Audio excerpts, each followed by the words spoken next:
Salut tout le monde, j'espère que vous allez bien car aujourd'hui on va faire une critique un peu spéciale, je vais critiquer ma dernière vidéo car j'ai remarqué qu'il y avait eu des problèmes. Et avant d'aller m'insulter en commentaire ou autre, je vous invite à rester jusqu'à la fin car elle est importante. Donc pour cela, je vais peser le pour et le contre en fonction de votre avis et du mien et je vous parlerai et expliquerai des faits dont vous n'êtes pas au courant. Bref, c'est parti, bon visionnage.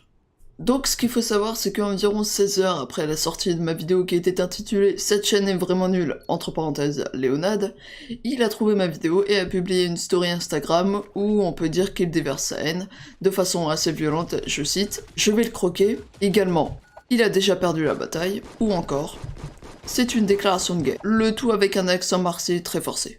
Après avoir vu tout ça, je me suis dit que le titre était en effet peut-être un peu trop attisant la haine ou juste inapproprié, j'ai donc enlevé le vraiment nul, puis j'ai décidé de changer carrément le titre pour le titre actuel qui est "Ce n'est pas travaillé", entre parenthèses Léonade. Mais revenons à nos moutons. Suite à sa story Instagram où il ne divulguait pas le nom de la chaîne ni le titre, j'ai reçu un déferlement de haine sous ma vidéo. Bien que je m'y attendais, je ne pensais pas autant. Pour vous donner une idée, en 10 heures, nous étions environ à 40-50 vues pour 5 likes, 2 dislikes et 3 commentaires.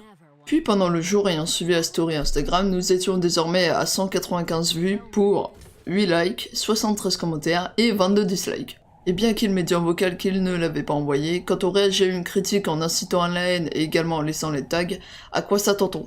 Je pense qu'on était conscient par ailleurs, suite à tous ces événements, donc le jeudi 6 juin vers environ 21h30, malgré que nous étions en appel avec Léonade et que j'avais tout enregistré, je ne m'en servirai pas ou presque pas dans cette vidéo, car je trouve cela assez lâche, mais je m'égare.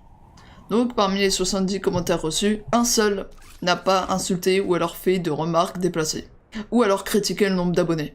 Ça existe encore ça ? Et je vous l'affiche à l'écran car celui-là était contre l'incitation à la haine, et il était l'exact opposé que les insultes et tous les autres commentaires que j'ai reçus. Ce qui a amené 2-3 personnes à m'écrire des pavés plus ou moins constructifs pour démonter ma vidéo, et je me baserai de ces avis-là pour la suite. La remarque que j'ai le plus notée parmi les seuls commentaires constructifs de la vidéo portait beaucoup sur l'effet fisheye que j'avais rajouté au montage. Ces personnes-là disaient que je le ridiculisais, etc. Je ne suis pas d'accord avec ces personnes car l'ancien effet que j'utilisais était un effet flou sur toute la vidéo, et je trouvais que cela coupait légèrement le dynamisme de la vidéo, et flou pour flou, autant ne mettre que de l'audio, ce qui était inutile. C'est donc pour cela que j'ai pris la décision de mettre un filtre un petit peu plus amusant sur son visage pour ajouter une sorte d'effet humoristique et du dynamisme. Pour les personnes qui auraient du mal à comprendre cela, je pense qu'il faudrait peut-être avoir un peu d'autodérision et de second degré car, ne nous voilons pas la face, si c'était lui qui avait mis cet effet pour une de ses vidéos, cela aurait été drôle et je le conçois. Ce que vous n'avez pas aimé, c'est le contexte, et c'est justement pour cela que j'ai mis ce filtre, c'était pour détendre l'atmosphère, pour le rendre plus léger. Et je comprends que la communauté de Léonade n'ait pas aimé, mais cela ne vous regarde vous, pas moi. Le deuxième point noté est le suivant. Mais Tafk, pourquoi tu critiques des anciennes vidéos? Mais t'as vraiment pas de race? Encore une fois, puisque j'ai l'impression de devoir justifier tout ce que je fais, il ne faut pas confondre une analyse et une critique sur ma chaîne, c'est différent. Quand je fais une analyse comme celle de Joachim il y a longtemps, je regarde toutes les vidéos de la chaîne, je retiens celles où il faut parler et celles pour parler un peu de positif, contrairement aux critiques où je ne parle que très peu de positif, voire pas du tout. C'est alors à ce moment-là que je vais prendre ce qui ne va pas pour moi sur la chaîne en question, et si vous remarquez ce que j'ai critiqué, pour ceux qui ont critiqué ma vidéo, sur les 82 vidéos de sa chaîne, j'en ai critiqué que très peu. Cela veut dire que les autres sont pareils? Absolument pas. C'est juste que ce n'est pas ce qui nous intéresse à ce moment précis. Car implicitement, même si j'ai critiqué la mauvaise maîtrise du son à l'époque, est-ce que je l'ai critiqué sur les vidéos récentes? Non. Cela prouve un positif, à vous de le décerner. Voilà sûrement le point le plus important de la vidéo, écoutez bien. Ce qu'il faut savoir, c'est que lorsque je sors une vidéo, que ce soit une analyse ou une critique, je mets en général 2 ou 3 hashtags en rapport avec la vidéo, exemple hashtag critique lorsque c'est une critique, ou hashtag analyse lorsque bref vous avez compris. Et je mets également le hashtag avec le nom de la chaîne de là le concerné par la vidéo, afin que quelqu'un arrivant sur la vidéo en n'ayant pas pris le temps de lire la fin du titre ou la miniature, sache de qui on parlait. Et non, Léonade, ce n'est pas pour les vues, ça entre nous je m'en fous. Un peu, voire carrément. Contrairement à toi qui fais des vidéos parce que tu fais pas tes vues.